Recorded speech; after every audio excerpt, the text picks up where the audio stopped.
Hi, my amazing students. Welcome to another social studies class with me, Miss Tyson, your social studies teacher. And for today's lesson, we are going to talk about the conditions along the Middle Passage.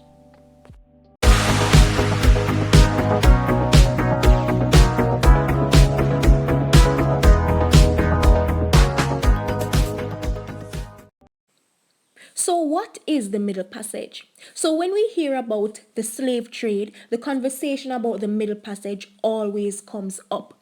Now, the Middle Passage is the voyage or journey from Africa to the West Indies. Now, the Middle Passage could take up to 3 months or more, or possibly less, but it all depended on the weather conditions as well as how smooth the journey was. Now, what were conditions along the Middle Passage like? So the slaves, they were packed like sardines. It basically means that they were shackled together. And as you can see on this slide, this is a ship and this is how some of the slaves were packed. Now, if you look on different sources or different images on the internet, you will realize that the way the slaves were packed, that is slightly different based on the size of the ship as well as based on the shape of the ship. So I'm sure that we could just imagine what conditions on the slave ship were like or what happened on the slave ship. So firstly, the slaves, they were fed, they were encouraged to exercise, and on some ships, they were encouraged to dance just to keep fit and to be in high spirits. Some would also get attention from doctors. Now, I want you to understand that the slaves, they were not considered as human beings, but they were seen as goods, as packages.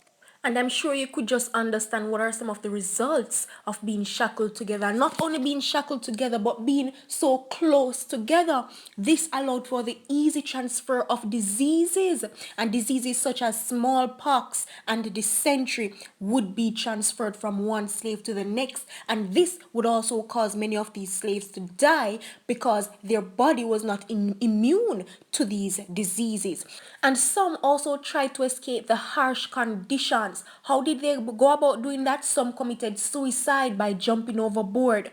Others, they decided that, listen, not going to eat any food. I'm not going to eat. And you know, if you don't eat, what is going to happen? And some also tried to cut their throats. And so the treatment of each slave would differ on each slave ship. And this is the end of today's class. Thank you for watching and I hope you learned a lot. Feel free to comment what was your biggest takeaway for today's lesson.